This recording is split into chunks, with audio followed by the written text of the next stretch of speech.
Hello fourth years. ഇന്ന് നിങ്ങൾക്ക് പഠിക്കാനുള്ള ടോപ്പിക്ക് കൺസ്യൂമർ പ്രൊട്ടക്ഷൻ ആക്ട് എന്നുള്ളതാണ്. ഓക്കെ, എന്താണ് ഈ കൺസ്യൂമർ പ്രൊട്ടക്ഷൻ ആക്ട് എന്ന് പറഞ്ഞാൽ നിങ്ങൾ ഉപഭോക്തൃ നിയമം എന്നൊക്കെ കേട്ടിട്ടുണ്ടോ? ഉപഭോക്താവ് അല്ലെങ്കിൽ അവർക്കുള്ള ചില നിയമങ്ങളുണ്ട്, അതിനെയാണ് കൺസ്യൂമർ പ്രൊട്ടക്ഷൻ ആക്ട് എന്ന് പറയുന്നത്. ഓക്കെ, അപ്പോൾ അതിനകത്ത് ഈ ടോപ്പിക്കിനകത്ത് നമ്മൾ സാധാരണ നമ്മൾ ഓരോ കടകളിൽ പോയി ഓരോ സാധനം വാങ്ങിക്കുന്നു, തുണിക്കടയിൽ പോകുന്നു, പലചരക്ക് കടകളിൽ പോകുന്നു, പല പല എല്ലാ സാധനങ്ങളും വാങ്ങിച്ചുപയോഗിക്കുന്ന ഒരു കൺസ്യൂമർക്ക് പല പല സാധനങ്ങൾ അയാൾ എന്തെല്ലാം കൺസ്യൂം ചെയ്യുന്നുണ്ട്. അപ്പോൾ എന്തെല്ലാം സാധനങ്ങൾ കൺസ്യൂം ചെയ്യുന്നോ ആളിനെ ഒരു കൺസ്യൂമർ എന്ന് പറയാം, അല്ലേ? അപ്പോൾ അങ്ങനെ കൺസ്യൂം ചെയ്യുമ്പോൾ നമ്മൾ വാങ്ങിക്കുന്ന സാധനത്തിന് വില കൊടുത്താണ് വാങ്ങിക്കുന്നത്. അപ്പോൾ ആ വിലയ്ക്ക് ആവശ്യമായിട്ടുള്ള അതിന് സ്റ്റാൻഡേർഡ് ഉണ്ടോ, അതിന് എന്തെങ്കിലും കുഴപ്പമുണ്ടോ, നമ്മൾ പറ്റിക്കൽപ്പെടുന്നുണ്ടോ, അങ്ങനെയാണെങ്കിൽ അങ്ങനെ സംഭവിച്ചാൽ ആരെ അപ്രോച്ച് ചെയ്യണം, അല്ല അത് നമ്മളെ കബളിപ്പിക്കപ്പെടുന്നുണ്ടോ, ഇങ്ങനെയുള്ള കാര്യങ്ങളൊക്കെ അറിയാൻ വേണ്ടിയാണ് ഈ പറയുന്ന കൺസ്യൂമർ പ്രൊട്ടക്ഷൻ ആക്ട് എന്ന് പറഞ്ഞൊരെണ്ണം നമുക്ക് ഇന്ത്യയിൽ ആകമാനമുള്ളത്. ഓക്കെ, അപ്പോൾ അതിനെപ്പറ്റി നമ്മൾ കൂടുതൽ അറിഞ്ഞിരിക്കണം. അതാണ് കൺസ്യൂമർ പ്രൊട്ടക്ഷൻ ആക്ട്. പക്ഷേ ഹെൽത്ത് കെയറിനെ സംബന്ധിച്ച് എന്തിനാണ് നേഴ്സസ് ഒക്കെ പഠിച്ചതെന്ന് ചോദിച്ചാൽ, അത് നമ്മളുടെ രോഗികൾ നമ്മുടെ അടുത്ത് കെയറിന് വരുമ്പോൾ ഇപ്പോൾ തന്നെ അവർ രോഗം ഭേദമായി വീട്ടിൽ പോകാനാണ് വരുന്നത്, അല്ലേ? അപ്പോൾ അവർ ആശുപത്രി വരുമ്പോൾ അതിന് ട്രീറ്റ്മെൻറ്റ് വേണം. ആ ട്രീറ്റ്മെൻറ്റിന് അതിൻ്റേതായ ചിലവുകളുണ്ട്. അവർ ഇറങ്ങുമ്പം പല പല മെഡിസിൻ വാങ്ങിച്ച് കഴിക്കണം. അതുപോലെ റിലേറ്റഡ് ആയിട്ടുള്ള പല പല കൺസ്യൂമബിൾ ആയിട്ടുള്ള സാധനങ്ങൾ വാങ്ങിക്കാറുണ്ട്. പിന്നെ ഹോസ്പിറ്റൽ ബില്ല് പ്രൊവൈഡ് ചെയ്യണം. ഇങ്ങനെയെല്ലാം ഉണ്ട്. അപ്പം ഗവൺമെൻറ് ഹോസ്പിറ്റലുണ്ട്, പ്രൈവറ്റ് ഹോസ്പിറ്റലുണ്ട്. ഗവൺമെൻറ് ഹോസ്പിറ്റലാകുമ്പം ഒരു പ്രോഫിറ്റ് മേക്കിംഗ് ഇൻസ്റ്റിറ്റ്യൂഷനായിട്ടല്ല വർക്ക് ചെയ്യുന്നത്. അപ്പോൾ അതുകൊണ്ട് ഇതിൻ്റെ അണ്ടറിൽ വരുന്നില്ല. അതേസമയം പ്രൈവറ്റ് ഹോസ്പിറ്റൽസ് എന്ന് പറയുമ്പോൾ നമുക്കറിയാം വലിയ 5 സ്റ്റാർ ഫെസിലിറ്റി ഉള്ള ഹോസ്പിറ്റൽ വരെയുണ്ട്. അവർക്ക് കുറേ കൂടെ പ്രോഫിറ്റ് മേക്കിംഗ് ഒരു ഇൻറ്റൻഷനും ഉണ്ട്. അപ്പോൾ അങ്ങനെ വരുന്നുണ്ടെ അവർ ചാർജ് ചെയ്യുമ്പോൾ അല്ലെങ്കിൽ അവർക്ക് ഹോസ്പിറ്റൽ ബില്ലൊക്കെ പ്രൊവൈഡ് ചെയ്യുമ്പോൾ അത് ഗവൺമെൻറ്റിൽ നമ്മൾ ഹോസ്പിറ്റൽ ബില്ലൊന്നും പ്രൊവൈഡ് ചെയ്യാറില്ല. അത് ഫ്രീ ഓഫ് കോസ്റ്റ് ആയിട്ടല്ല സാധാരണ അവിടെ ട്രീറ്റ്മെൻറ്റ്. അപ്പം ഈ പറയുന്ന പ്രൈവറ്റ് സ്ഥാപനങ്ങളെയൊക്കെ ഈ കൺസ്യൂമർ പ്രൊട്ടക്ഷൻ ആക്റ്റിൽ ഉൾപ്പെടുത്തിയിട്ടുണ്ട്. പക്ഷേ ഗവൺമെൻറ്റിനെ അങ്ങനെ ഉൾപ്പെടുത്തിയിട്ടില്ല.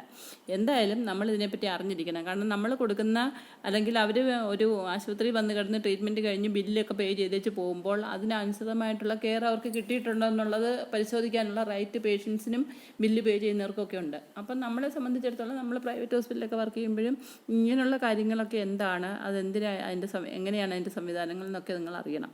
അതിനുവേണ്ടിയാണ് നമ്മൾ കൺസ്യൂമർ പ്രൊട്ടക്ഷൻ ആക്ടിനെ പറ്റി പഠിക്കുന്നത്. ഓക്കെ, അപ്പോൾ ഇതിനകത്ത് നമ്മൾ മെയിൻലി പഠിക്കുന്നത് എന്താണ് കൺസ്യൂമർ പ്രൊട്ടക്ഷൻ ആക്ട്, പിന്നെ എന്തൊക്കെയാണ് അതിൻ്റെ ഫീച്ചേഴ്സ്, പിന്നെ എന്തൊക്കെയാണ് റൈറ്റ്സ് ഓഫ് കൺസ്യൂമർ, അതെന്തൊക്കെയാണ്, പിന്നെ കൺസ്യൂമർ പ്രൊട്ടക്ഷൻ കൗൺസിൽ എന്ന് പറഞ്ഞാൽ എന്താണ്, പിന്നെ കൺസ്യൂമർ പ്രൊട്ടക്ഷൻ റെഡ്രസൽ ഏജൻസീസ്, ഇത്രയും കാര്യങ്ങൾ ഇതിനകത്ത് ഇൻക്ലൂഡ് ചെയ്തിട്ടുണ്ട്. അപ്പോൾ നമുക്ക് ആദ്യമേ നോക്കാം വാട്ട് ഈസ്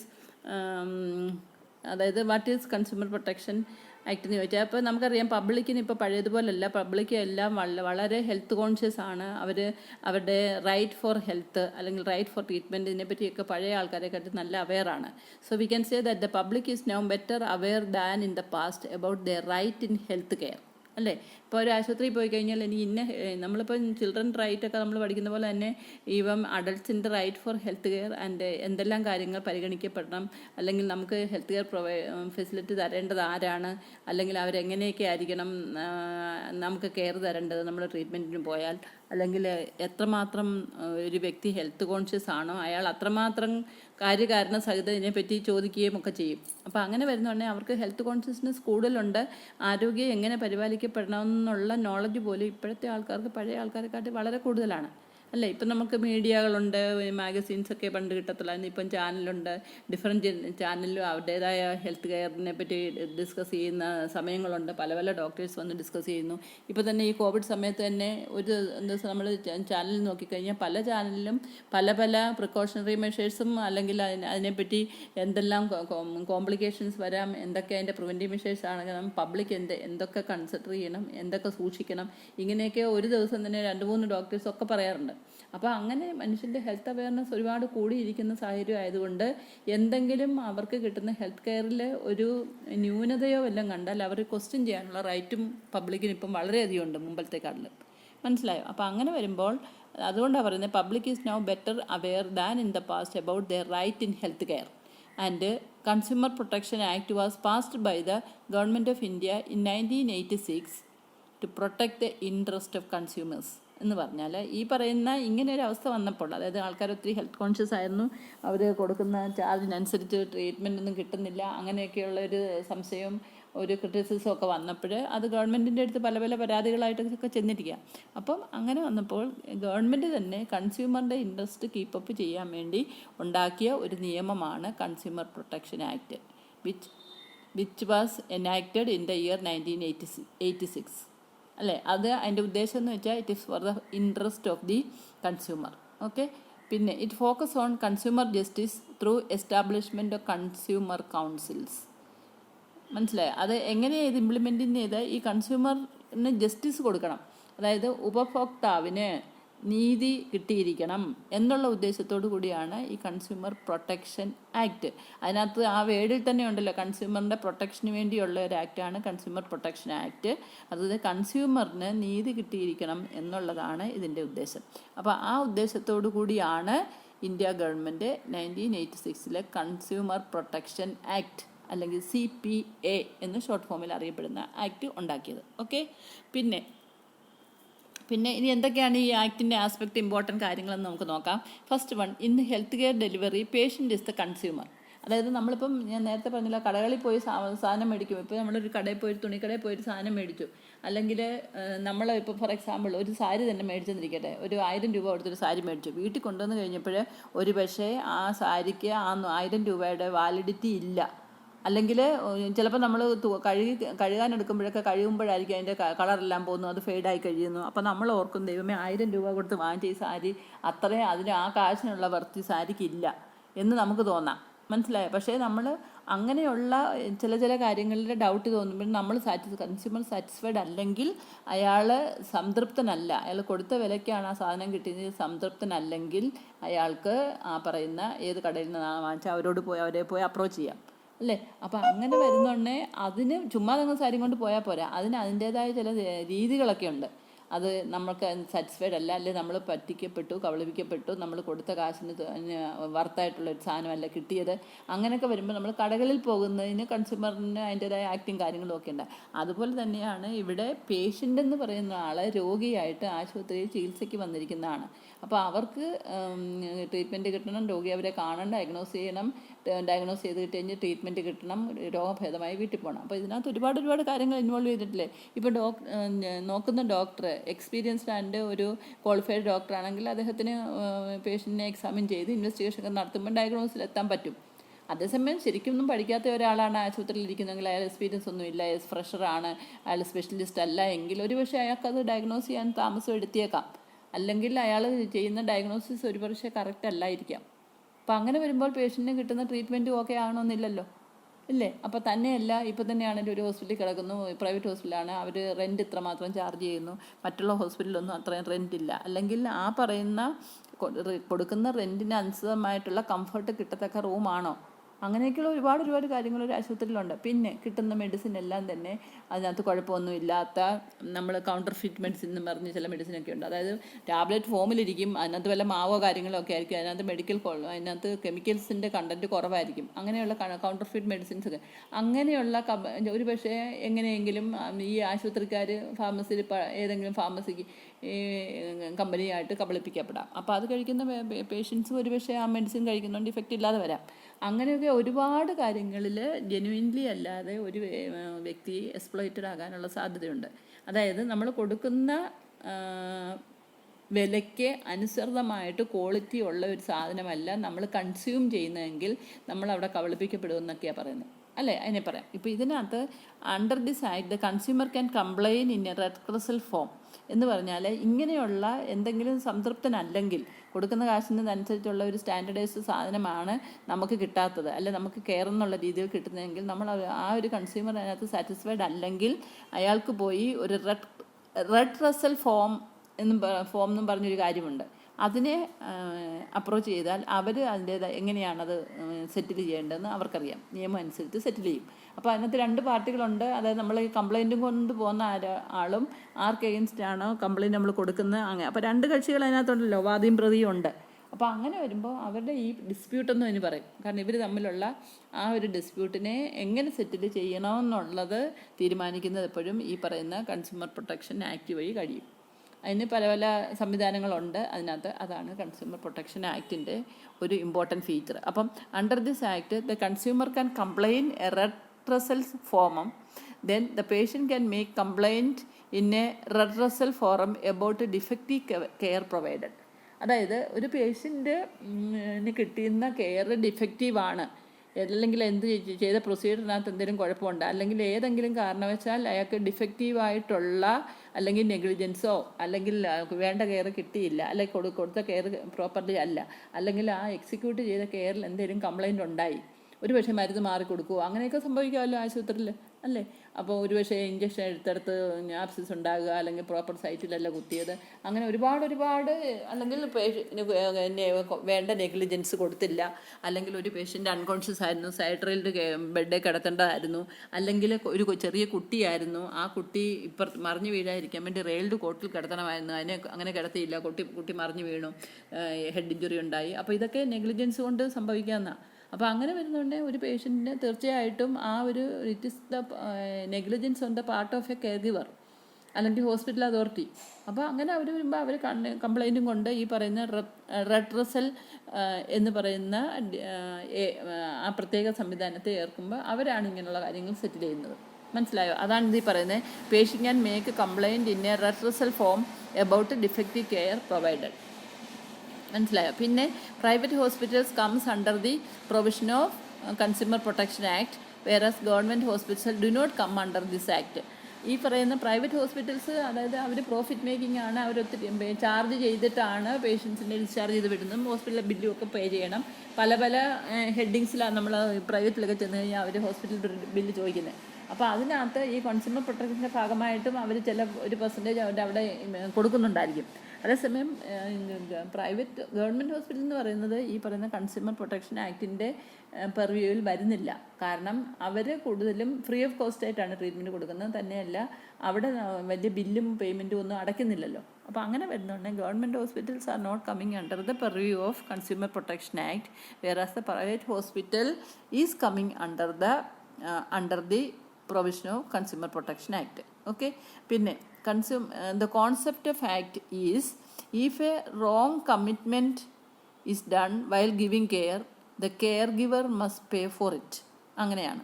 അതായത് ഇതിനകത്തുള്ള ഒരു കോൺസെപ്റ്റ് എന്താണെന്ന് വെച്ചാൽ പ്രത്യേകിച്ച് പ്രൈവറ്റ് ഹോസ്പിറ്റലൊക്കെ ആണെങ്കിൽ കെയർ അതായത് ഒരു പേഷ്യൻറ്റിനെ സംബന്ധിച്ചിടത്തോളം അയാൾക്ക് കിട്ടുന്ന കെയർ ഒരു റോങ് ആണ്, അല്ലെങ്കിൽ നേഴ്സിൻ്റെയോ ഡോക്ടറിൻ്റെയോ ഭാഗത്തുനിന്ന് ഒരു റോങ് കമ്മിറ്റ്മെൻ്റ് ആണ് അവിടെ ഉണ്ടായതെങ്കിൽ ആ കമ്മിറ്റ്മെൻറ്റിന് കോമ്പൻസേഷനായിട്ട് care giver must pay for it. ഇപ്പോൾ നമ്മുടെ ഇന്ത്യയിലൊന്നും ഇത്രയൊന്നുമില്ല, പക്ഷേ അമേരിക്ക പോലുള്ള കൺട്രിയിലൊക്കെ പോയാൽ ലക്ഷങ്ങളും ഒരുപക്ഷെ പല ലക്ഷങ്ങളും 10,000 ഒക്കെയാണ് അവിടെ കോമ്പൻസേഷൻ എന്ന് പറഞ്ഞ് അവർ വാങ്ങിക്കുന്നത്. കാരണം അവിടത്തെയൊക്കെ ഹോസ്പിറ്റൽ എന്ന് പറഞ്ഞാൽ കൺസ്യൂമർ പ്രൊട്ടക്ഷൻ ആക്ടിനെ മെയിൻലി ഇംപ്ലിമെൻറ്റ് ചെയ്യുന്ന സ്ഥലമാണ്. അവിടെ ഒത്തിരി കോമ്പൻസേഷനൊക്കെ കൊടുക്കണം.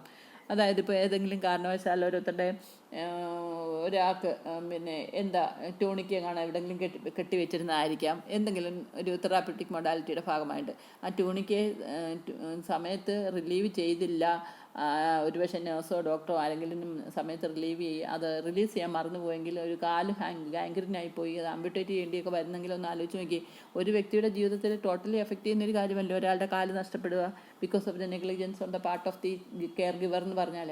അപ്പോൾ അയാൾക്ക് കോടതിയിൽ പോയാൽ അല്ലെങ്കിൽ ഈ പറയുന്ന കൺസ്യൂമർ പ്രൊട്ടക്ഷൻ ആക്ട് വഴി പ്രൊസീഡ് ചെയ്താൽ അയാളുടെ കാല് നഷ്ടപ്പെട്ടതിന് പരിഹാരമായിട്ട് കോമ്പൻസേഷൻ കൊടുക്കേണ്ടി വരും. അങ്ങനെ കോമ്പൻസേഷൻ കൊടുക്കുന്നതിനുള്ള സംവിധാനത്തിനെയാണ് ഈ ആക്ടിൻ്റെ തന്നെ കോൺസെപ്റ്റ് തന്നെ അങ്ങനെയാണ്. That is if a wrong commitment while giving care the care giver must pay for it. ആരാണോ കെയർ കൊടുത്തത്, ആരുടെ നെഗ്ലിജൻസ് കൊണ്ടാണോ അങ്ങനെ സംഭവിച്ചത്, അവർ അതിന് പേ ചെയ്യണമെന്നുള്ള. മനസ്സിലായോ? അപ്പോൾ അങ്ങനെ വരുന്നുണ്ടെങ്കിൽ ഇപ്പോൾ ഒരു പ്രൈവറ്റ് ഹോസ്പിറ്റലാകുമ്പോൾ ഹോസ്പിറ്റൽ മാനേജ്മെൻറ്റ് ഹോസ്പിറ്റൽ അതോറിറ്റി ആയിരിക്കും അതിന് ഉത്തരം പറയേണ്ട ആൾക്കാർ. അവർ തീരുമാനിക്കണം അതെങ്ങനെ സെറ്റിൽ ചെയ്യണം. പേഷ്യൻ്റെ കുഴപ്പം കൊണ്ടല്ല അങ്ങനെ സംഭവിച്ചത്, ആരുടെ നെഗ്ലിജൻസ് കൊണ്ട് പറ്റിയാണെങ്കിൽ the person who did it or who did the mistake or commitment should pay for it എന്നുള്ളതാണ് ഇതിൻ്റെ മെയിനായിട്ടുള്ള കോൺസെപ്റ്റ്. ഓക്കെ. പിന്നെ വേറെ ഒരു aspect, consumer need not pay for appealing to consumer court. അതായത് കൺസ്യൂമർ കോർട്ടിൽ അപ്പീൽ കൊടുക്കുന്നതിന് ഈ പറയുന്ന കൺസ്യൂമർ പേ ചെയ്യണ്ട. മനസ്സിലായോ? അങ്ങനെ ഒരു സംവിധാനം കൂടെ ഈ പറയുന്ന കൺസ്യൂമർ പ്രൊട്ടക്ഷൻ ആക്ടിനുണ്ട്. The consumer need not pay for appealing to consumer court. Consumer court എന്ന് പറഞ്ഞൊരു പ്രത്യേകം ഉണ്ട്. അവിടെ അപ്പീൽ കൊടുക്കുന്നതിന് കൺസ്യൂമർ പേ ചെയ്യണ്ട. ഓക്കെ. പിന്നെ the act prescribes penalties for negligence. ഇതിനകത്തുള്ള ആക്റ്റുകളെല്ലാം തന്നെ പെനാൽറ്റി കൊടുക്കണം. എന്തെങ്കിലും നെഗ്ലിജൻസ് കൊണ്ട്, അശ്രദ്ധ കൊണ്ട് എന്തെങ്കിലും പേഷ്യൻ്റെ കെയറിൽ സംഭവിച്ചാൽ, അത് കെയർ ഗിവറുടെ ഭാഗത്തു നിന്നാണ് സംഭവിച്ചതെങ്കിൽ അവർ പെനാൽറ്റി കൊടുക്കാൻ ഒബ്ലൈജ്ഡ് ആണ്. അതും ഒരു important aspect of consumer protection act. അപ്പോൾ നമ്മൾ പല പല ആസ്പെക്റ്റ് ഇതിനെപ്പറ്റി പറഞ്ഞു. ഒന്നാമത്തെ കാര്യം, ഹെൽത്ത് കെയർ ഡെലിവറിയിൽ പേഷ്യൻ്റാണ് കൺസ്യൂമർ. അത് പേഷ്യൻ്റ് ആണല്ലോ കെയറിന് വേണ്ടി ആശുപത്രി വന്ന് കിടക്കുന്നതും അതിനുവേണ്ടി പേയ്മെൻറ്റ് നടത്തുന്നതും ഒക്കെ പേഷ്യൻ്റാണ്. അപ്പോൾ പേഷ്യൻ്റ് കൺസ്യൂമറാണ്. പിന്നെ under this act the consumer can complain a redressal form. അവർ നമ്മളോട് അതായത് ആക്ച്വലി അവർ ഈ കമ്മിറ്റ്മെൻറ്റ് നടത്തിയ ആളിനോട് സംസാരിക്കാം. പക്ഷേ എന്നാലും ഇത് ലീഗലി പോകേണ്ടത് കൺസ്യൂമർ റെഡ്ക്രസൽ ഫോറം എന്ന് പറയുന്നത് വഴിയാണ് പോകേണ്ടത്. ഓക്കെ. പിന്നെ patient can make complaint in a redressal forum about defective care provided. Defective care provide ചെയ്യുന്നതിനും അങ്ങനെയാണ് പോകേണ്ടത്, അതിൻ്റെ പ്രോപ്പർ ചാനൽ. പിന്നെ private hospital comes under this provision of consumer protection act, വേറെ government hospital do not come under this act. മനസ്സിലായോ? അപ്പോൾ അതുമായിട്ട് government ആശുപത്രി വർക്ക് ചെയ്യുന്നവർക്കൊക്കെ ഈ കൺസ്യൂമർ പ്രൊട്ടക്ഷൻ ആക്ട് ആപ്ലിക്കബിൾ അല്ല. പിന്നെ the concept of the act is if a wrong commitment is done by a care giver, the care giver must pay for it. പിന്നെ വേറൊന്ന്, the consumer need not have to pay for appealing to consumer court. And another is the act prescribe penalties for negligence. ഇത്രയാണ് important aspect of consumer protection act. Okay. പിന്നെ അടുത്തത് ഇനി rights of the consumer എന്തൊക്കെയാണെന്ന് നോക്കാം. അപ്പോൾ നമ്മളെ സംബന്ധിച്ച് നമ്മുടെ കൺസ്യൂമർ എന്ന് പറയുമ്പോൾ പേഷ്യൻ്റ് ആണല്ലോ. അപ്പോൾ നമ്മൾ ഹെൽത്ത് റിലേറ്റഡ് കാര്യങ്ങൾ മാത്രമേ ഇവിടെ ഡിസ്കസ് ചെയ്യുന്നുള്ളൂ. പക്ഷേ ജനറലി കൺസ്യൂമർ പ്രൊട്ടക്ഷൻ എന്ന് പറഞ്ഞു കഴിഞ്ഞാൽ ഞാൻ പറഞ്ഞല്ലോ, നമ്മൾ എന്തെല്ലാം സാധനങ്ങൾ ഒരാൾ കൺസ്യൂം ചെയ്യാമോ അതെല്ലാം തന്നെ നമ്മൾ വെളിയിൽ നിന്ന് വാങ്ങിക്കുന്നതോ ഒക്കെ ആയിരിക്കാം. നമ്മൾ ഒരിക്കലും നമ്മുടെ വീട്ടിൽ എല്ലാ സാധനങ്ങളും കടകളിൽ പോയി സാധനങ്ങൾ വാങ്ങിച്ചുകൊണ്ട് വന്നാണല്ലോ നമ്മൾ ജീവിക്കുന്നത്. അപ്പോൾ ആ സാധനം കാശ് കൊടുത്താണ് വാങ്ങിക്കുന്നത്. ആ കാശിന് വർത്തിയായിട്ടുള്ള സാധനമാണ് അല്ല നമുക്ക് കിട്ടുന്നെങ്കിൽ അവിടെയാണ് കൺസ്യൂമർ പ്രൊട്ടക്ഷൻ ആക്ട് വന്ന് അപ്ലൈ ചെയ്യുന്നത്. മനസ്സിലായോ? അപ്പം നമുക്ക് കൊടുക്കുന്നതിന് എന്തായാലും പറയുന്നത്, അതിന് കൊടുക്കുന്നതിന് മൂല്യമുള്ള സാധനമല്ല നമുക്ക് കിട്ടുന്നതെങ്കിലാണ് നമ്മൾ കൺസ്യൂമർ കോടതിയിലൊക്കെ ഒരു കൺസ്യൂമർ പോകുന്നത്. ഓക്കെ. അപ്പോൾ ഇവിടെ പേഷ്യൻ്റ് ആയതുകൊണ്ട് നമുക്ക് എന്തൊക്കെയാണെന്ന് നോക്കാം. We are now specified to hospital care and patient. Okay. നമ്മൾ അതുമായിട്ട് കൺസേൺ ചെയ്ത കാര്യങ്ങൾ നമ്മൾ അറിഞ്ഞാൽ മതിയല്ലോ. അതുകൊണ്ട് റൈറ്റ് ടു സേഫ്റ്റി അത് ഇമ്പോർട്ടൻ്റ് ആണ്. ഒരു വ്യക്തിക്ക് അയാളുടെ സേഫ്റ്റി കൊടുക്കാനുള്ള എല്ലാ സംവിധാനങ്ങളും കെയർ ഗിവർ കൊടുത്തിരിക്കണം, അല്ലെങ്കിൽ ആശുപത്രിയിൽ ഉണ്ടായിരിക്കണം. അല്ലെങ്കിൽ അത് പ്രശ്നമാണ്. അങ്ങനെയാണല്ലോ ഞാൻ മുമ്പ് കുറച്ച് എക്സാമ്പിൾ മുമ്പേ പറഞ്ഞു. പേഷ്യൻറ്റിനെ റെയിൽഡ് കോട്ടിൽ കിടത്തിയില്ലെങ്കിൽ ചെറിയ കുട്ടിയാണ്, അതിനൊന്നും അറിയത്തില്ല, അത് ഉറക്കത്തിനിടയിൽ തിരിഞ്ഞ് മറിഞ്ഞപ്പോൾ കട്ടിലിൽ നിന്ന് താഴെ വീണു, തല പൊട്ടി. അപ്പോൾ അങ്ങനെയൊക്കെ വരുമ്പോൾ അവിടെ negligence on the part of the നേഴ്സാണ്. കാരണം നമ്മൾ പീഡിയാട്രിക്സ് പഠിക്കുമ്പോഴേ തന്നെ കുട്ടിയുടെ ഗ്രോത്ത് ആൻഡ് ഡെവലപ്മെൻറ്റ് പ്രോപ്പർ അല്ലെന്നും അവരുടെ ബ്രെയിൻ പ്രോപ്പർലി ഡെവലപ്പ് ചെയ്തിട്ടുണ്ടെന്നും അവർക്ക് ശരി ഏതാ തെറ്റേതെന്ന് അറിയത്തില്ലെന്നും അവർക്ക് ഡിസിഷൻ മേക്കിംഗ് കപ്പാസിറ്റി ഇല്ലെന്നും അവർ മറ്റുള്ളവരെ ഡിപ്പെൻഡ് ചെയ്ത് ജീവിക്കുന്ന ആൾക്കാരാണ് കുട്ടികൾ. ഇതെല്ലാം നമ്മൾ പഠിക്കുന്നതാണ്. അപ്പോൾ അങ്ങനെയുള്ള ഒരാൾ എന്തുകൊണ്ട് കെയർ കൊടുക്കാൻ പോയപ്പോൾ അത് ഇംപ്ലിമെൻറ്റ് ചെയ്തില്ല? എങ്ങനെ പോയി കുട്ടി കട്ടിലിൽ നിന്ന് താഴെ വീണു, തല പൊട്ടി. അപ്പോൾ ആരുടെ സൈഡിലാണ് തെറ്റ്? അപ്പോൾ അങ്ങനെ വരുമ്പോൾ safety and security is A very important aspect that the health care provider has to observe. അല്ലേ? അങ്ങനെ ഏത് കാര്യത്തിൽ ഇപ്പോൾ തന്നെ നമ്മൾ NGT ഇട്ടു, ഒരു പേഷ്യൻ്റ് NGT ഇട്ടപ്പം അത് ശരിക്കും ഗ്യാസ്ട്രോ ഇൻറ്റസ്റ്റൈനൽ ട്രാക്റ്റിലേക്ക് പോകാതെ റെസ്പിറേറ്ററി ട്രാക്റ്റിലേക്ക് പോയെന്നിരിക്കും. നമ്മൾ അങ്ങോട്ട് ഫുഡ് ശരിക്കും അത് ആസ്പിറേറ്റ് ചെയ്ത് നോക്കി കാണത്തില്ല, അത് മേക്ക് ഷുവർ ആക്കിയില്ല എവിടെയാണ് റയൽ സ്ട്രിപ്പ് കിടക്കുന്നതെന്ന്. അവസാനം ഫീഡ് ചെയ്യുന്നതുകൊണ്ടേ വയറ്റിലോട്ട് ചെല്ലേണ്ട ഫുഡ് ലങ്സിലോട്ടായിരിക്കും പോകുന്നത്. അതാരുടെ ഫോൾട്ടാണ്? ഒന്ന്. പിന്നെ വേറെ ഏതെങ്കിലും നമ്മളിപ്പോൾ ഒരു പേഷ്യൻറ്റിന് ഹോട്ട് ആപ്ലിക്കേഷൻ കൊടുക്കുക, ഹോട്ട് വാട്ടർ ബാഗുമായിട്ട് പോവുക. അവിടെ ചെന്നപ്പം ശരിക്കും പറഞ്ഞാൽ നമ്മളെങ്ങനെയാണ് ഹോട്ട് ഫെർമെൻറ്റേഷനും വാട്ടർ ബാഗിൻ്റെ കെയറും എങ്ങനെ കൊടുക്കണമെന്ന് ഇതൊക്കെ നമ്മൾ പഠിക്കുന്ന പ്രൊസീജിയർ പഠിക്കുമ്പോൾ അല്ലേ? അവിടെ ചെന്നപ്പോൾ എന്തെങ്കിലും കാരണവശാൽ ഒന്നുകിൽ അതിൻ്റെ ചൂട് കൂടുതലായി പോവോ, അല്ലെങ്കിൽ അത് അതിൻ്റെ ശരിക്കും സ്ക്രൂ ചെയ്യാതെ കൊണ്ടുപോയി ഹോട്ട് വാട്ടർ ബാഗ് കൊടുത്തു, അല്ലെങ്കിൽ മേ ബി ഒരു പാരലൈസ്ഡ് പേഴ്സൺ ആണെന്നിരിക്കട്ടെ, അവർക്ക് കൈ പൊക്കി അല്ലെങ്കിൽ കൂടുതലായപ്പോൾ അതെടുത്ത് മാറ്റി വെക്കാൻ അവർക്ക് പറ്റിയില്ലെങ്കിൽ അവർ ചൂട് കൂടി ഒരു ബേണിങ്ങോ വല്ലവർക്കും ഉണ്ടാകാം, ബ്ലിസ്റ്റേഴ്സ് ഫോർമേഷനോ ഒക്കെ ഉണ്ടാകാം. അപ്പോൾ അതവിടെ ആരാണ് കുറ്റക്കാർ? പേഷ്യൻ്റ് അല്ല. അല്ലേ? ചിലപ്പോൾ ഹോട്ട് വാട്ടർ ബാഗിൻ്റെ ആ സ്ക്രൂ ലിഡ് തുറന്നു പോകാം, അല്ലേ? അങ്ങനെ ഒരുപാട് കാര്യങ്ങൾ സംഭവിക്കാം. ഇഞ്ചക്ഷൻ കൊടുക്കുമ്പോൾ റൈറ്റ് പ്ലേസിലല്ല കൊടുത്തത്, കറക്റ്റ് സ്പേസിലല്ല കൊടുത്തത്, അല്ലെങ്കിൽ പേഷ്യൻ്റ് ആബ്സിസ് ഫോർമേഷൻ ഉണ്ടാകാം, അല്ലെങ്കിൽ അസെപ്റ്റിക് ടെക്നിക്ക് ഒബ്സർവ് ചെയ്തില്ല. ഇങ്ങനെ എന്തെല്ലാം പേഷ്യൻ്റ് സേഫ്റ്റിക്ക് എഗൻസ്റ്റ് ആയിട്ട് വരുന്ന എന്തെല്ലാം കാര്യങ്ങൾ നെഗ്ലിജൻസ് കൊണ്ടും അല്ലെങ്കിൽ correct way of doing things എന്നുള്ള കാര്യം ഒബ്സർവ് ചെയ്യാതെ കെയർ കൊടുക്കുന്നതുകൊണ്ടും ഒക്കെ സംഭവിക്കാം, അല്ലേ? അതുപോലെ തന്നെ ഓപ്പറേഷൻ നടത്തുന്ന സമയത്ത് ചില സ്പഞ്ചസ് ഒക്കെ എടുത്ത് വെളിയിലിടാൻ മറന്നു പോവുക, അല്ലെങ്കിൽ ഇൻസ്ട്രുമെൻറ്റ്സ് ഉള്ളിലാകുക, ഇങ്ങനെയൊക്കെ പറഞ്ഞ് നമ്മൾ പലവിധം കേട്ടിട്ടുണ്ട്, അല്ലേ? അതൊക്കെ അപ്പോൾ റൈറ്റ് ടു സേഫ്റ്റി എന്ന് പറയുന്നത് വളരെ ഇമ്പോർട്ടൻ്റ് ആയിട്ടുള്ളൊരു കാര്യമാണ്. പിന്നെ റൈറ്റ് ടു ബി ഇൻഫോംഡ്, അതായത് അത്യാവശ്യം പേഷ്യൻ്റ് എന്നുള്ള നിലയിൽ ഒരു പേഷ്യൻറ്റിനെ ഇൻഫോം ചെയ്യേണ്ട കാര്യങ്ങൾ തീർച്ചയായിട്ടും ഇൻഫോം ചെയ്തിരിക്കണം. ഫോർ എക്സാമ്പിൾ, ഇപ്പോൾ നമ്മൾ ഒരു ഓപ്പറേഷൻ ചെയ്യുന്നതിന് മുമ്പേ പേഷ്യൻറ്റിൻ്റെ കൺസെൻറ്റ് വേണം, എങ്കിൽ മാത്രമേ ഡോക്ടർക്ക് പേഷ്യൻറ്റിനെ ഓപ്പറേറ്റ് ചെയ്യാൻ പറ്റൂ. അപ്പം അത് എന്ത് ഓപ്പറേഷനാണ് ചെയ്യുന്നത്, എന്താണ് ഇതിൻ്റെ കോൺസിക്വൻസ്, അങ്ങനെയുള്ള കാര്യങ്ങളൊക്കെ എക്സ്പ്ലെയിൻ ചെയ്ത് കൊടുത്തിട്ട് വേണം കൺസേൺഡ് ഡോക്ടർ ആയാലും ആരാണാണോ ഹെൽത്ത് കെയർ പ്രൊവൈഡർ അവർ കൺസെൻറ്റ് വാങ്ങിക്കുന്നതിന് മുമ്പേ അറിയേണ്ട കാര്യങ്ങൾ പേഷ്യനോട് പറഞ്ഞിരിക്കണം. അല്ലെങ്കിൽ ഒരു ട്രീറ്റ്മെൻറ്റ് മോഡാലിറ്റി ചെയ്യുമ്പോൾ അതിൻ്റെ ഇന്നതാണ് അതിൻ്റെ പ്ലസ് പോയിൻറ്റ്സ്, ഇന്നതാണ് അതിൻ്റെ നെഗറ്റീവ് പോയിൻറ്റ്സ്, ഇതൊക്കെയെന്ന് പറയുന്നത് പേഷ്യൻ്റ് അറിഞ്ഞിരിക്കണം, അല്ലേ? പേഷ്യൻ്റ് എന്ന് പറയുന്നത് ജീവനുള്ളൊരു ഹ്യൂമൻ ബീയിങ് അല്ലേ? അവർക്കറിയണ്ടേ അവരുടെ ബോഡിയിലോ അല്ലെങ്കിൽ അവരുടെ സ്വന്തം ബോഡിയിൽ മറ്റുള്ളവർ എന്തൊക്കെയാണ് ചെയ്യുന്നതെന്നുള്ളത് അറിയാനുള്ള റൈറ്റ് അവർക്കുണ്ട്, അല്ലേ? അപ്പോൾ അങ്ങനെ വരുമ്പോൾ ഇൻഫർമേഷൻ വേണ്ട രീതിയിൽ വേണ്ട സമയത്ത് വേണ്ട രീതിയിൽ വേണ്ട ആൾക്കാരുകൾ അവരെ അപ് ടു ഡേറ്റ് ഉള്ള ഇൻഫർമേഷൻ ഹെൽത്തിനെ പറ്റിയും അവരുടെ കെയറിനെ പറ്റിയും കൊടുത്തിരിക്കണം, പേഷ്യൻ്റ് അറിഞ്ഞിരിക്കണം. അത് ഉത്തരവാദിത്തപ്പെട്ട ആൾക്കാർ ആ ഒരു ഉത്തരവാദിത്തം ഏറ്റെടുത്ത് ചെയ്തിരിക്കണം. ഓക്കെ. പിന്നെ റൈറ്റ് ടു ബി ഹേർഡ് എന്ന് പറഞ്ഞാൽ കേൾക്കേണ്ട കാര്യങ്ങൾ അവരോട് പറഞ്ഞു കൊടുക്കുകയും അവർ കേട്ടിരിക്കുകയും ചെയ്യണം. അല്ലെങ്കിൽ ഒരു പേഷ്യൻ്റ് അവിടെ കിടക്കുക, അത് മേ ബി അത് ഉറക്കത്തിൽ കിടക്കുന്ന പേഷ്യൻ്റ് ആയിരിക്കും, ഫുള്ളി പേഷ്യൻ്റ് ഉണമെന്നില്ല, പറയേണ്ട കാര്യങ്ങളൊക്കെ പറഞ്ഞു പോയി പേഷ്യൻ്റ് പലതും കേട്ട് കാണത്തില്ല. അങ്ങനെയുള്ളപ്പോൾ അങ്ങനെ പറ്റില്ല. പേഷ്യൻറ്റിന് നമ്മൾ ഉറപ്പ് വരുത്തണം, പേഷ്യൻറ്റിന് കണ്ട് മനസ്സിലാക്കിയെന്നോ കേട്ട് മനസ്സിലാക്കിയോ ഇങ്ങനെയുള്ള കാര്യങ്ങളൊക്കെ ഉറപ്പ് വരുത്തേണ്ടതായിട്ടുണ്ട്. പിന്നെ റൈറ്റ് ടു സീക്ക് റെട്രസൽ, അതെന്ന് പറഞ്ഞാൽ ഇങ്ങനെയുള്ള എന്തെങ്കിലും പ്രശ്നങ്ങളുണ്ടായാൽ അവർക്ക് ഈ റെട്രസൽ എന്ന് പറയുന്ന അതായത് കോൺഫ്ലിക്റ്റ് പറയുന്നത്, അതായത് സെറ്റിലിംഗ് ബോഡി പ്രശ്നങ്ങളുണ്ടെങ്കിൽ വാദിയും പ്രതിയുമുള്ള പ്രോബ്ലം സെറ്റിൽ ചെയ്യാനുള്ള ഒരു പ്രത്യേക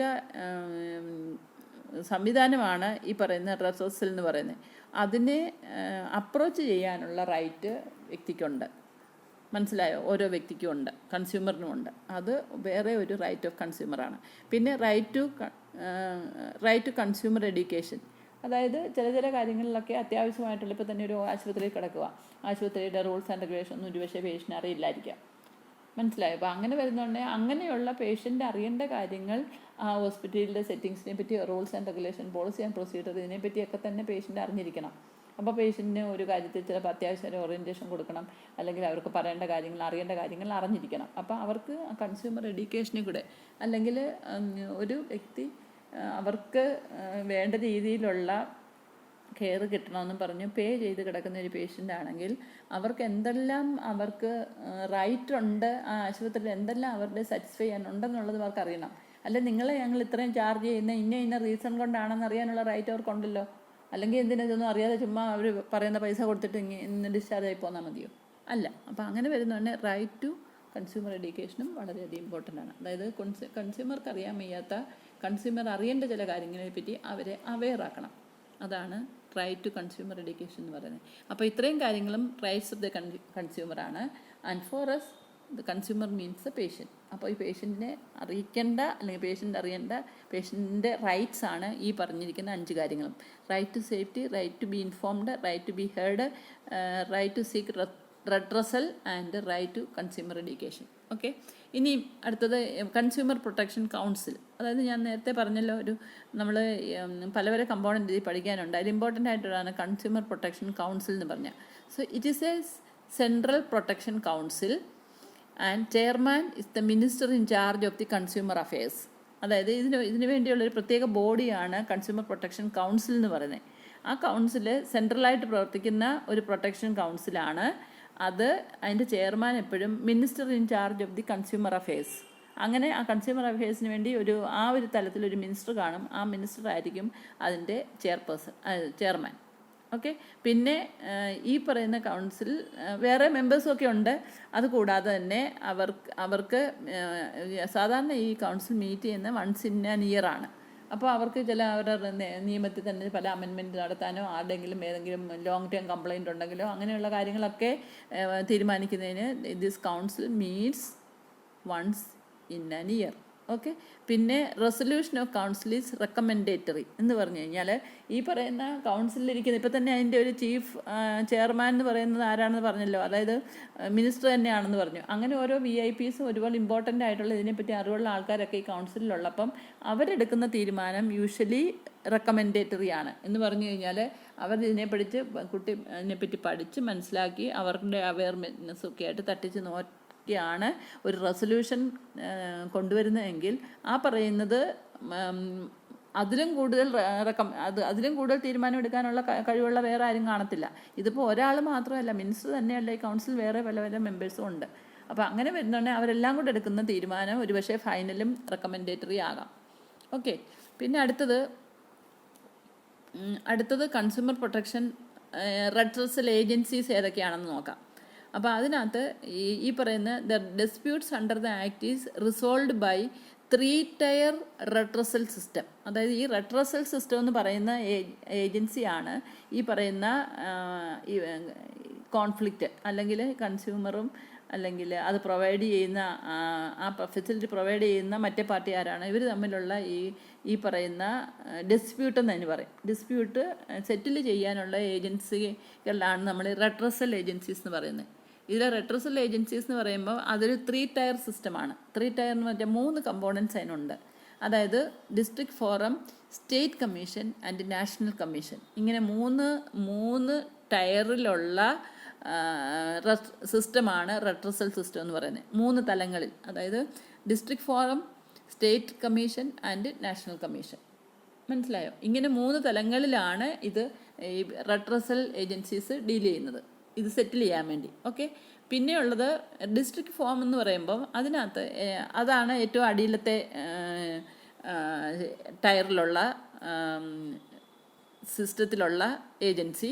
അത് it is established by state government in each district and it has 3 members. അതായത് ഓരോ ജില്ലയിൽ ഡിസ്ട്രിക്ട് ഫോം എന്ന് പറയുമ്പോൾ തന്നെ നമുക്കറിയാം it is established by the state government in each district and it has 3 members.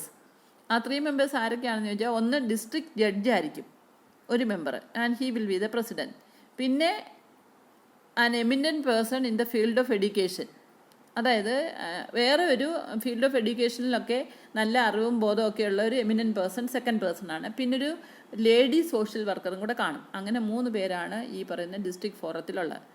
മനസ്സിലായോ? And this forum deals with compensation claim up to 5 lakhs. അതായത് 5 ലക്ഷം വരെ കോമ്പൻസേഷൻ കൊടുക്കണം എന്ന് വരുന്ന കേസുകളാണ് ഇവർ ഡീൽ ചെയ്യുന്നത്, ഡിസ്ട്രിക്ട് ഫോറം. ഓക്കെ. അപ്പോൾ ഡിസ്ട്രിക്ട് ഫോറത്തിലെ 3 മെമ്പേഴ്സാണുള്ളത്. അതിനകത്ത് ഒരാൾ പ്രസിഡൻ്റാണ്, that will be the district judge. പിന്നെ വേറെ ഒരു എമിനൻറ്റ് പേഴ്സണും കൂടെ സെക്കൻഡ് പേഴ്സണായിട്ട് കാണും. He will be a person in the field of education. Then another person will be, the third person will be a social worker. അങ്ങനെ 3 പേരാണ് ഈ ഡിസ്ട്രിക്ട് ഫോറത്തിലുള്ളത്. അത് ഇതിനെ established by the state government to each district in the state of a country. Okay. പിന്നെ east district in the state of a country. പിന്നെ this forum deals with compensation claim up to 5 lakhs. അപ്പോൾ 5 ലക്ഷം വരെയുള്ള കോമ്പൻസേഷനാണ് ഇവരെപ്പോഴും deal ചെയ്യുന്നത്. Okay. നേരത്തെ പറഞ്ഞല്ലോ, എന്തെങ്കിലും ആരുടെയും തെറ്റ് പറ്റിയാൽ അവർക്ക് കോമ്പൻസേഷൻ കിട്ടണമെന്നുള്ളതാണല്ലോ ഇവിടുത്തെ ആവശ്യം. അതിനാണല്ലോ ഇവർ കേസിന് പോകുന്നത്. മനസ്സിലായോ? അപ്പോൾ 5 ലക്ഷം വരെ കോമ്പൻസേഷൻ കിട്ടാനുള്ള കാര്യങ്ങളൊക്കെ ഡീൽ ചെയ്യുന്ന ഡിസ്ട്രിക്ട് ഫോറം ആയിരിക്കും. പിന്നെ അടുത്തത് സ്റ്റേറ്റ് കമ്മീഷൻ. സ്റ്റേറ്റ് കമ്മീഷൻ പറഞ്ഞാൽ ഇത് പേരിൽ നിന്ന് തന്നെ അറിയാം, this works at state level. It has 4 members. അതിനകത്ത് 4 ആൾക്കാർ കാണും ഈ കമ്മീഷനിൽ. അത് ആരൊക്കെയാണെന്ന് വെച്ചാൽ ജഡ്ജ് ഓഫ് ഹൈക്കോർട്ട്, അതായത് ഹൈക്കോടതിയിലെ ജഡ്ജ് ഉണ്ടാവും. പിന്നെ 2 eminent persons, അത് എഡ്യൂക്കേഷനിൽ നിന്നോ അഡ്മിനിസ്ട്രേഷനിൽ നിന്നോ ലോ, പബ്ലിക് അഫയേഴ്സ്, ഇതിൽ എവിടെ നിന്നെങ്കിലും ആകാവുന്ന 2 പേരെയും കൂടെ എടുക്കും. അപ്പോൾ 3 പേരായി. പിന്നെ female member which will be a social worker. മനസ്സിലായല്ലോ. അപ്പം ഇതിനകത്തെ മെമ്പേഴ്സ് ഹൈക്കോർട്ടിലെ ജഡ്ജി, പിന്നെ 2 eminent person can be from the field of education, administration, law or public affairs. Public affairs എന്ന് പറയുമ്പോൾ അതിനകത്ത് രാഷ്ട്രീയക്കാരും ഒക്കെ ആയിരിക്കാം വരുന്നത്, മന്ത്രിമാരും ഒക്കെ വരുമായിരിക്കും. പിന്നെ ഒരു female member, it will be a social worker. മനസ്സിലായി. ഇത്രയും പേഴ്സണാണ് സ്റ്റേറ്റ് കമ്മീഷനിലുള്ളത്. And the state commission deals with compensation claim from 5 lakhs to 20 lakhs. 5 ലക്ഷം തൊട്ട് 20 ലക്ഷം വരെ കോമ്പൻസേഷൻ കിട്ടാനുള്ളവരുടെ കേസുകളായിരിക്കും ഇവർ ഡീൽ ചെയ്യുന്നത്. Which agency? That is state commission. മനസ്സിലായോ? ഓക്കെ. പിന്നെ ഇനിയുമുള്ളത് അടുത്ത 3 ടയർ ഉണ്ടെന്നല്ലേ പറഞ്ഞു. അപ്പോൾ 2 ടയർ കഴിഞ്ഞു. ഇനിയും ഒരെണ്ണം കൂടെ ഉണ്ട്, നാഷണൽ കമ്മീഷൻ. ഈ നാഷണൽ കമ്മീഷൻ എന്ന് പറഞ്ഞ് അത് നേഷൻ വൈസ് ഒരെണ്ണേ കാണൂ. അത് യൂഷ്വലി ഇൻ ക്യാപിറ്റൽ സിറ്റിയിലൊക്കെ ആയിരിക്കും. അപ്പം ഇന്ത്യയിൽ അത് situated in New Delhi. Then it consist of 3 members. അത് ആരൊക്കെയാണെന്ന് വെച്ചാൽ, member consist of judge of supreme court, അതായത് ഏറ്റവും മേളിലുള്ള കോടതിയിലെ മേളിലുള്ള ആൾ, judge of the supreme court. He will be the president. Then 4 other members belonging to trade, industry, law and administration. And one member is a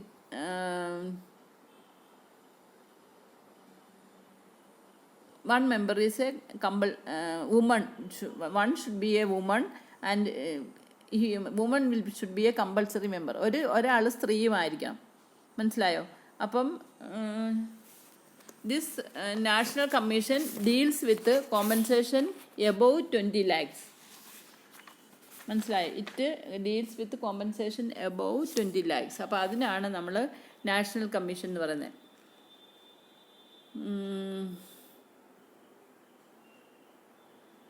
അതായത് ഇതിനകത്ത് it consist of 5 members എന്നാണ് പറയുന്നത്.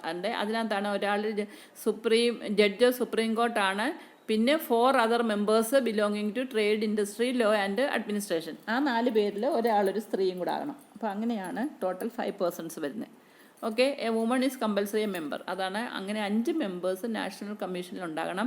അതായത് സുപ്രീം കോർട്ട് ജഡ്ജ് ഒരാൾ, പിന്നെ ഉള്ള 4 പേരിൽ 3 പേര് അതായത് members from belonging to trade, industry, law and administration. അങ്ങനെയാകാം. പിന്നെ 4 പേരും അങ്ങനെയാകാം. പക്ഷേ അതിലൊരാൾ ലേഡി ആയിരിക്കണം. അങ്ങനെ 5 പേര്. അതിനകത്ത് സുപ്രീം കോർട്ടിലെ ജഡ്ജാണ് പ്രസിഡൻ്റായിട്ട് ആക്ട് ചെയ്യുന്നത്. പിന്നെ this deals with compensation above 20 lakhs. 20 ലക്ഷത്തിൽ കൂടുതൽ കോമ്പൻസേഷൻ കിട്ടുന്ന ആൾക്കാരുടെ കേസാണ് ഇവർ ഡീൽ ചെയ്യുന്നത്, നാഷണൽ കമ്മീഷൻ. ഓക്കെ. പിന്നെ ഇനിയും കോമൺ ലീഗൽ ഹാസാർഡ്സ് ഇൻ നേഴ്സിംഗ്. അതിനകത്ത് നമ്മൾ കൺസ്യൂമർ പ്രൊട്ടക്ഷൻ ജനറലി പറയുമ്പോഴല്ല, നമ്മൾ നേഴ്സിംഗ് ഫീൽഡിൽ നോക്കിക്കഴിഞ്ഞാൽ പല കാരണങ്ങളിൽ എന്തെങ്കിലുമൊക്കെ നെഗ്ലിജൻസ്, അല്ലെങ്കിൽ ഈ പറയുന്ന കൺസ്യൂമർ, അതായത് നഴ്സസോ ഡോക്ടേഴ്സോ ആരാണോ, അല്ലെങ്കിൽ ആശുപത്രി ജീവനക്കാരെങ്കിലും ആണല്ലോ ഹെൽത്ത് കെയർ പ്രൊവൈഡറായിട്ട് വരുന്ന ടീം മെമ്പേഴ്സിൽ ആരിൽ നിന്നെങ്കിലും ഒരു നെഗ്ലിജൻസോ, അല്ലെങ്കിൽ ഒരു അശ്രദ്ധയോ, അതല്ലെങ്കിൽ ലാക്ക് ഓഫ് ട്രെയിനിങ് കൊണ്ടുള്ള കുഴപ്പങ്ങളോ എന്തെങ്കിലും കൊണ്ടാണ് ഈ പറയുന്ന കമ്മിറ്റ്മെൻ്റ് ഉണ്ടാകുന്നത്. ഒരു പേഷ്യൻ്റ് ഒരു ഹാസാർഡ്സ് ഉണ്ടാകാവുന്നത്. അപ്പോൾ ആ ഹാസാർഡിന് എഗൻസ്റ്റ് ആയിട്ടാണല്ലോ പേഷ്യൻ്റ് ഈ പറയുന്ന കൺസ്യൂമർ പ്രൊട്ടക്ഷൻ റൂൾ അനുസരിച്ച് റെട്രസൽ സെല്ലിനെ അപ്രോച്ച് ചെയ്യുന്നത് കോമ്പൻസേഷന് വേണ്ടി. അപ്പോൾ അത് എങ്ങനെയൊക്കെയുള്ള കണ്ടീഷൻസ് ആകാമെന്ന് ഇതിനകത്ത് പറഞ്ഞിരിക്കുന്നത്. അതായത് സ്ലിപ്പറി ഫ്ലോർ, അതായത് ഒരു പക്ഷേ തറയിലൊക്കെ വെള്ളം വീണ് അത് തുടച്ച് കളഞ്ഞില്ല, അത് തുടച്ച് കളയേണ്ട ആരായിരുന്നോ ക്ലീനർ ആയിരിക്കാം. പക്ഷെ എന്നാലും അത് നോക്കി നടത്തി ചെയ്യിക്കുന്നുണ്ട്. അവിടെ ഹെഡ് നേഴ്സ് കാണും, കെയർ കൊടുക്കുന്ന സ്റ്റാഫ് നേഴ്സ് കാണും, ഒരുപാട് ആൾക്കാർ അവിടെ വർക്ക് ചെയ്യുന്നുണ്ടായിരിക്കും. അപ്പോൾ ഒരു ക്ലീൻ ചെയ്യുന്ന ഒരാൾ ഒരുപക്ഷെ അവിടെ പ്രോപ്പർലി ക്ലീൻ ചെയ്തില്ല, അല്ലെങ്കിൽ വെള്ളം വീണ് കിടക്കുന്നുണ്ട് തുടച്ച് കളഞ്ഞില്ല, ആരെങ്കിലും അതിനകത്ത് വീണ് തെന്നി മറിഞ്ഞ് വീണ് അയാൾ വീണ് ഫ്രാക്ചർ ആവുകയോ തല പൊട്ടുകയോ ഒക്കെ ചെയ്യാം. അതാണ് ഒരു റീസൺ സാധാരണ സംഭവിക്കാവുന്ന ഹോസ്പിറ്റലൊക്കെ സംഭവിക്കുന്ന ഒന്നതാണ്. അത് ആരും പർപ്പസ്ലി ചെയ്യുന്നതല്ല, പർപ്പസ്ലെസ് ആയിട്ട് ചെന്ന് ചിലപ്പം പേഷ്യൻ്റ് കയ്യിൽ നിന്ന് തന്നെ വെള്ളം വീഴുന്നതായിരിക്കും അല്ലേ. അപ്പോൾ അത് ചെന്ന് അവരോട് ഇൻഫോം ചെയ്ത് അത് പറയേണ്ടവരോട് പറഞ്ഞ് തുടച്ച് കളഞ്ഞ് സേഫ് ആക്കണം ആ എൻവയൺമെൻറ്റ്. അത് ഇമ്പോർട്ടൻ്റ് ആയിട്ടുള്ളൊരു കാര്യമാണ്. അത് കേൾക്കുന്ന ആൾക്കാരും അതിന് ഡ്യൂ റെസ്പെക്റ്റ് കൊടുത്ത് അത് വേണ്ട രീതിയിൽ അത് മാനേജ് ചെയ്യണമായിരുന്നു. അങ്ങനെ ചെയ്തില്ലെങ്കിലാണ് ആ സ്ലിപ്പറി ഫ്ലോറിൻ്റെ ആഫ്റ്റർ ഇഫക്റ്റായിട്ട് പലരും വീണു പോകാനും തല പൊട്ടാനും ഫ്രാക്ചർ വരാനും ഒക്കെ സാധ്യതയുണ്ട്. മനസ്സിലായോ? അതാണ് ഒന്ന്. പിന്നെ ഫോൾട്ടി ഇലക്ട്രിക് വയറിങ്, അതായത് നമുക്കറിയാം ഇലക്ട്രിസിറ്റി ഓപ്പറേറ്റഡ് ഇൻസ്റ്റിറ്റ്യൂഷൻ ആണല്ലോ ആശുപത്രി, തന്നെയല്ല അവിടെ ഒരുപാട് എക്യുപ്മെൻറ്റ്സ് ഇലക്ട്രിസിറ്റി ഓപ്പറേറ്റഡ് ആണ്. അപ്പോൾ അങ്ങനെ വരുമ്പോൾ ചില കാര്യങ്ങൾ കൊണ്ട് ചെറിയ കുട്ടികളുണ്ടാകാം, കുട്ടികൾക്ക് എവിടെ തൊടണം എവിടെ തൊടണമെന്ന് അറിയത്തില്ലായിരിക്കാം. അപ്പം കറണ്ട് പാസ് ചെയ്യുന്ന ഏതെങ്കിലും ഏരിയയിലൊക്കെ വയറയിലൊക്കെ കുട്ടി കയറി പിടിച്ചെന്നിരിക്കും. അതല്ലെങ്കിൽ ഈ പിന്നെ ശരിക്കും പറഞ്ഞാൽ നമ്മളുടെ വരുന്ന ഈ പേഷ്യൻ്റായിട്ടും പേഷ്യൻ്റ് ആൾക്കാരായിട്ടും ആശുപത്രി വരുന്നവരെല്ലാം തന്നെ വെൽ എഡ്യൂക്കേറ്റഡ് ആൾക്കാരൊന്നും അല്ലല്ലോ. എഴുത്തും വായന അറിയാൻ വയ്യാത്ത ആൾക്കാർ വരെയും ആശുപത്രിയിൽ വരും. അപ്പോൾ അങ്ങനെ വരുന്നുണ്ടെങ്കിൽ പല പല കാര്യങ്ങളിലും അവർക്ക് അവയർനെസ് ഇല്ലായിരിക്കാം, ഇഗ്നറൻസ് ഉണ്ടായിരിക്കാം. അതുകൊണ്ട് അവർക്ക് പല പല അബദ്ധങ്ങളും ഒക്കെ പറ്റാം. അപ്പോൾ അത് മുൻകൂട്ടി കണ്ടു വേണം ആശുപത്രിയുടെ ഒരു ഇൻഫ്രാസ്ട്രക്ചർ ഉണ്ടാക്കുമ്പോഴും അവിടുത്തെ വയറിങ് അറേഞ്ച്മെൻറ്റ് നടത്തുമ്പോഴും ഒക്കെ തന്നെ ഇത് മുൻകൂട്ടി കണ്ട് ഫോർസൈറ്റോടെ വേണം ആശുപത്രി കൺസ്ട്രക്ട് ചെയ്യാനും ആൾക്കാർക്ക് ഇൻപേഷ്യൻസിന് എക്സ്പോസ്ഡ് ആക്കാനും. മനസ്സിലായോ? അപ്പോൾ അങ്ങനെയുള്ളൊരു സംഭവം. പിന്നെ ആബ്സെൻസ് ഓഫ് സൈഡ് റെയിൽസ്, അത് ഞാൻ മുമ്പേ പറഞ്ഞത്. പേഷ്യൻ്റ് മറിഞ്ഞു വീഴാതിരിക്കാൻ സൈഡ് റെയിൽസ് ഉള്ള ബെഡിൽ ആവശ്യമുള്ളപ്പോൾ സൈഡ് റെയിലിട്ട് തന്നെ പേഷ്യനെ കിടത്തണം. അവിടെ ഇൻട്രൻസ് വന്നാൽ തീർച്ചയായിട്ടും നഴ്സസ് തന്നെയാണ് അതിന് ഉത്തരവാദികളാകുന്നവർ. പലപ്പോഴും കേസിൽപ്പെടുന്നതും ഒക്കെ നേഴ്സസാണ്. മനസ്സിലായല്ലോ? കുട്ടികൾക്ക് പൊട്ടലുണ്ടാകാം, അല്ലെങ്കിൽ പ്രായമായ ആൾക്കാർക്ക് വേണേലും ഒരു പക്ഷേ ഉറക്കത്തിൽ ശരിക്കും ഒരു ഡിമെൻഷ്യ ഉള്ളൊരു പേഷ്യൻ്റാണ്, അല്ലെങ്കിൽ ആ പേഷ്യൻ്റ് ഒത്തിരി ഓൾഡ് ഏജ് പേഴ്സണാണ്. മനസ്സിലായോ? അപ്പം പല പല കാര്യങ്ങൾക്കും അവർക്ക് മറിഞ്ഞു വീഴാനുള്ള സാധ്യത കൂടുതലാണ് ഒരു അല്ലാത്തൊരു അഡൽട്ട് പേഴ്സണെക്കാട്ടി. അപ്പോൾ അങ്ങനെ ഒരു കാര്യം. പിന്നെ absence of railing on stairway, അതായത് കയറിപ്പോകുന്ന അതായത് നമ്മൾ സ്റ്റെയർ കേസിനൊക്കെ സൈഡിലോട്ടൊന്നും മറിഞ്ഞു വീഴാതിരിക്കാനുള്ള ഗ്രില്ലിട്ട്, അല്ലെങ്കിൽ അതിന് പടിക്ക് എഗൻസ്റ്റായിട്ട് വീണ് പോകാതിരിക്കാനുള്ള സംവിധാനങ്ങൾ വേണമല്ലോ, റെയിൽസും ഒക്കെ വേണ്ടേ. അതൊന്നും ഇല്ലാതെ മേളിൽ നിന്ന് താഴെ വീണ് പോകാനുള്ള, മേളിലത്തെ നിലയിൽ നിന്ന് താഴത്തെ നിലയിലോട്ടൊക്കെ വീണ് പോകാനുള്ള സാധ്യത അതൊന്ന്. പിന്നെ പ്രസൻസ് ഓഫ് ഇൻഫ്ലേമബിൾ സബ്സ്റ്റൻസസ്, അതായത് ഹോസ്പിറ്റലിൽ എന്തെങ്കിലുമൊക്കെ ഫയറോ അങ്ങനെയുള്ള കാര്യങ്ങളൊക്കെ ഉണ്ടാക്കാവുന്ന ഇൻഫ്ലേമബിൾ സബ്സ്റ്റൻസസ് ഉണ്ടതും അതും ഒരു അൺസേഫ്റ്റി എൻവയോൺമെൻറ്റ് പ്രൊവൈഡ് ചെയ്യും. മനസ്സിലായോ? നമ്മൾ ആദ്യമേ അവരുടെ റൈറ്റ് ഫോർ സേഫ്റ്റിക്കകത്ത് ഒരുപാട് കാര്യം പറഞ്ഞായിരുന്നല്ലോ. അപ്പോൾ ഇതൊക്കെ ഇങ്ങനെ വരുമ്പോൾ പ്രസൻസ് ഓഫ് ഇൻഫോർമബിൾ സബ്സ്റ്റൻസ് എന്ന് പറഞ്ഞാൽ ആ പേഴ്സണ് അങ്ങനെ ഒരു എൻവയോൺമെൻറ്റ് സേഫ്റ്റി പ്രൊവൈഡ് ചെയ്യുന്നില്ലല്ലോ. അപ്പോൾ അങ്ങനെ വരുന്നുണ്ട്, അങ്ങനെയും പേഷ്യൻസിന് പ്രശ്നങ്ങളുണ്ടാകാം. പിന്നെ ഇൻഅഡിക്വേറ്റ് ലൈറ്റിംഗ്, അതായത് പ്രോപ്പർ ലൈറ്റ് ഹോസ്പിറ്റലിലെ റൂംസിലോ ഹാളിലോ ഒന്നും ഇല്ലായിരിക്കുക. മനസ്സിലായോ? Improper lighting.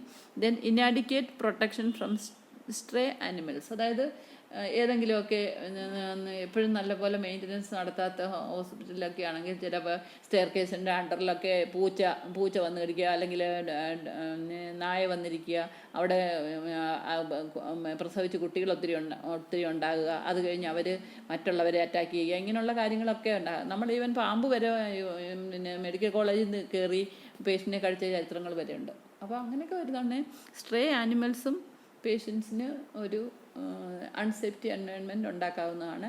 അതിനെപ്പറ്റിയൊക്കെയുള്ള നോക്കിക്കണ്ട് ഒരു കണ്ടീസീവ് എൻവയോൺമെൻറ്റ്, സേഫ് എൻവയോൺമെൻറ്റ്, സേഫ്റ്റിയുള്ള റിസ്ക് ഇല്ലാത്ത എൻവയോൺമെൻറ്റ് ഉണ്ടാകുക എന്നുള്ള പേഷ്യൻറ്റ് പ്രൊവൈഡ് ചെയ്യുക എന്നുള്ളത് ഹോസ്പിറ്റൽ അഡ്മിനിസ്ട്രേഷൻ്റെയും ഹെൽത്ത് കെയർ പ്രൊവൈഡേഴ്സിൻ്റെയും ഒക്കെ ഉത്തരവാദിത്വമാണ്. അപ്പോൾ ഇങ്ങനെയൊക്കെ ഇല്ലാത്ത കാര്യങ്ങളൊക്കെ വരുമ്പോഴാണ് കൂടുതൽ പ്രശ്നങ്ങൾ ഉണ്ടായി അതവർ പേഷ്യൻസ് കൺസ്യൂമർ പ്രൊട്ടക്ഷൻ ആക്ട് വഴി അവർക്ക് എന്തെങ്കിലും സംഭവിച്ചാൽ കോമ്പൻസേഷനൊക്കെ അപ്ലൈ ചെയ്യുകയൊക്കെ ചെയ്യുന്നത്. അപ്പം ഇതിനുള്ള പോസിബിലിറ്റിയൊക്കെ ആശുപത്രി സെറ്റിങ്സിലുണ്ടാകുന്നത്, അതിനെപ്പറ്റി നമ്മൾ അവെയർ ആകണം. അപ്പം നമ്മൾ ഇന്ന് പഠിച്ചത് പിന്നെ നേഴ്സസ് റോള് നമുക്കറിയാമല്ലോ. നമ്മൾ സേഫ്റ്റി ഓഫ് ദി കൺസ്യൂമർ പഠിച്ചപ്പോൾ തന്നെ അതിനകത്തെല്ലാം എന്തെല്ലാം സേഫ്റ്റി സെക്യൂരിറ്റി എന്ന് പറഞ്ഞ് നമ്മൾ എന്തൊക്കെയാണ് അവരുടെ റൈറ്റ് എന്ന് പഠിച്ചു. ആ റൈറ്റ് എങ്ങനെയാണ് പ്രൊവൈഡ് ചെയ്യുന്നതെന്ന് എല്ലാ നേഴ്സസിനും അറിയാവുന്നതാണ്. പിന്നെ അത് നമ്മൾ പലയിടത്തും നേഴ്സിംഗ് കെയർ പഠിക്കുമ്പോഴൊക്കെ തന്നെ പഠിക്കുന്ന കാര്യങ്ങൾ തന്നെയാണ്. പക്ഷേ അവർ അശ്രദ്ധ കൊണ്ടോ നെഗ്ലിജൻസ് കൊണ്ടോ അതൊന്നും അവിടെ അപ്ലൈ ചെയ്യുന്നില്ല, അല്ലെങ്കിൽ ഇംപ്ലിമെൻറ്റ് ചെയ്യുന്നില്ല എന്നതുകൊണ്ടാണ് മിക്കപ്പോഴും പേഷ്യൻസ് സഫർ ചെയ്യുന്നത്. മനസ്സിലായോ? അപ്പം ഒരു എക്സ്ട്രാ കൺസേൺ ഹെൽത്ത് കെയർ പ്രൊവൈഡറിന് വേണം. സേഫ്റ്റി ആൻഡ് സെക്യൂരിറ്റിയെ പറ്റിയും പേഷ്യൻ്റെ ഹെൽത്തിനെ പറ്റിയും അവരുടെ അജ്ഞത കൊണ്ട് അവർക്ക് തെറ്റുകൾ സംഭവിച്ചുകൂടെ അവരെ എഡ്യൂക്കേറ്റ് ചെയ്യണം, അവരെ ഓറിയൻറ്റ് ചെയ്യണം, എഡ്യൂക്കേറ്റ് ചെയ്യണം, അവർക്ക് റൂൾസ് ആൻഡ് റെഗുലേഷൻ പറഞ്ഞു കൊടുക്കണം. അങ്ങനെ ഒരുപാട് അതായത് കൺസ്യൂമർ എഡ്യൂക്കേഷൻ എന്ന് പറഞ്ഞ് നമ്മളൊരു കാര്യം പഠിച്ചു. അങ്ങനെ അറിയാൻ വയ്യാത്ത ഒരു ആശുപത്രി എന്ന് പറയുന്ന പേഷ്യൻസിന് ഒരു ന്യൂ സെറ്റിങ്സാണ് അല്ലേ. അപ്പോൾ അവർ അതിനെപ്പറ്റി ഓറിയൻറ്റഡ് അല്ല, അവർക്ക് പല പല അബദ്ധങ്ങളും കാര്യങ്ങളും പറ്റാം.